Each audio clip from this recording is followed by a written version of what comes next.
Welcome back, and now to tech. Eris, powering your digital world. In tech news, some big name partnerships and new apps to help us sleep. Joining us now to talk more about it is Dr. Vili Abraham, tech expert at Sapir College. And we also have Chaim Moskowitz, who will be talking about Kickstarter stuff going on after this interview. So let's, first of all, welcome. Happy Friday. Thank you. Happy Friday. All right. So Deliveroo joining TripAdvisor. Very lucky to get the attention of TripAdvisor. Oh, yes, definitely. And they'll be cooperating. TripAdvisor listings can be found in 200 different countries around the world, and now the partnership, meaning Deliveroo, will gain access to customers of the UK, Italy, United Emirates, etc.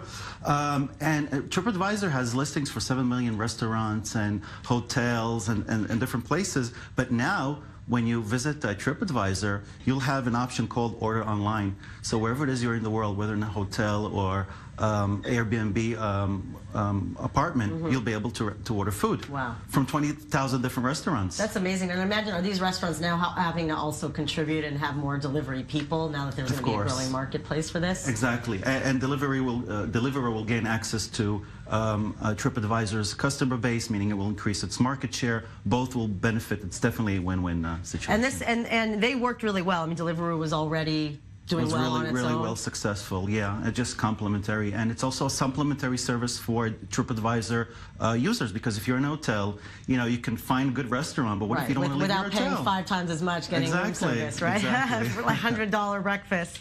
Okay, now let's talk about the smartphone studies about a new app, but also studies on, you know, using the light on the phone, which is very bright. It's very bright. It has to be very bright so that we can see something, you know, when it's really sunny out, but it also has to be bright at night. So if we go to sleep with our phones on, the light can trick our brains into thinking that we don't have to go to sleep, meaning it's still daytime.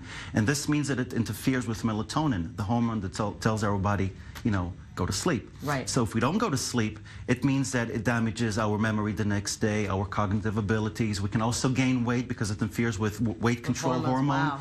And it can also lead to increase the risk of prostate and breast cancer. Wow. Yeah, so I really advise our audiences not to go to sleep with the phone on.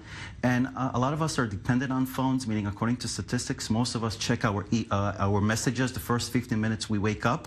And most of us will not leave our phones. We're all compulsive. It just makes us that much more compulsive. Exactly, right? And most of us don't leave our phones further than 5 feet away. Yeah. So what is there? So now there's actual app designers that are, you know, able to kind of help that? Well, no, it doesn't. Or not yet. No, the article says that the designers have created good screens, meaning that the light changes according to ambient light, but there's still problems. So that'll be right. So that'll just be something, you know, ongoing that may be able to work on. Okay, then the secure 360-degree camera for the dashboard. Wow, this is really amazing. It's a cam that takes 360-degree pictures and videos of your car, the interior, and the road around you. And it's really great because, first of all, it means that if there's an accident, then you know who was involved. Because if you get rammed in the back. I've had stuff in Israel where like something's happened and the guy's taking a picture of my license plate, and you know, now you can kind of, you can't do hit and runs anymore. Exactly. You don't have to do it. You can sit at home and you can get live streaming into your phone to see what's going on with your car, whether somebody damaged it, somebody tried to steal it. And I think it's really important because in the United States, for example, every year 700,000 cars are stolen on a daily basis, causing $4 billion of damage to the economy. And even here in our small country, 18,000 cars are stolen annually. So so this is a good positive news for those of us that are worried about our cars, which is all of us, especially in Tel Aviv. Yeah. All right. Most of the thefts happen in Gush Dan and Tel Aviv area, unfortunately. Yeah. All right. Well, thank you. Have a good weekend. Thank you. All right. And then now some interesting new creations that are having success raising money through Kickstarter campaigns. And here to talk about it is Chaim Moskowitz, VP of Marketing Strategy at Truss. Hello. Hey, how's it going? So tell me what Truss is. So we call ourselves a crowdfunding powerhouse. Essentially what it is a lot of times people come to us and they'll say, hey, we have this cool device, this gadget, and we want to set it up for pre-sales on the internet, and that's usually through the major crowdfunding platforms. We call it pre-sales because that's really essentially what it is. Sometimes people refer to it as crowdfunding. A lot of these companies aren't really looking for funding. They're using it as kind of a marketing platform to get their product or device out there. Right. And what it is presales. So a lot of people buy it, and then the companies, our clients that work with us, to promote take it and they create it. All right, let's talk about the Armor Brush. I love it. I'm a daughter of an orthodontist, so and I'm too speedy and quick with everything that I totally don't spend enough time brushing my teeth. So this looks like a very good solution. It's really interesting. They say that they kind of went on the angle of save more time. It only takes 10 seconds, as opposed to the apparently 180 seconds that you're supposed to use to brush your teeth. I get the lecture. Yeah, my dad's not an orthodontist, so I try and stick to 60 seconds, 120, and I'm good. But this works? Like, it's been shown to work, or do you think it's kind of a fad? So I took a quick look at the comments, people asking, hey, do you guys have any proven results or proven studies?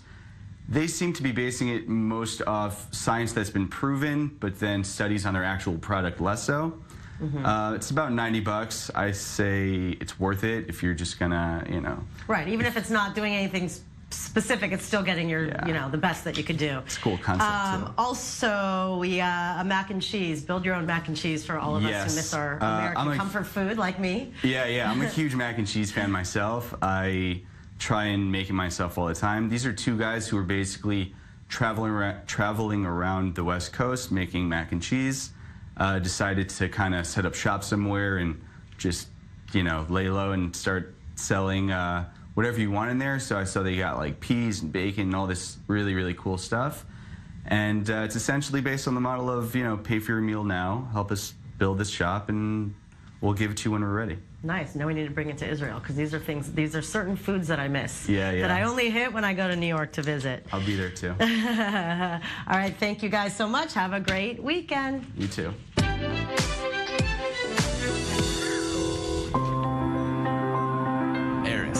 Powering your digital world. A new iPhone app is helping blind people see the world with new eyes. Microsoft's new app is called Seeing Al. It uses computer vision to narrate the world for the visually impaired. Users can point the phone's camera at a person, and it will show you who they are and how they're feeling. It could also point out a product and tell the user what it is. All of this is done through artificial intelligence. Plus, it also scans barcodes and documents. And coming up after the break, turning PETA into portraits of the most famous people in the world. The creator will be here live. And Game of Thrones, the pop-up bar. More on that, and mixing up cocktails with a local bartender. But first, the news.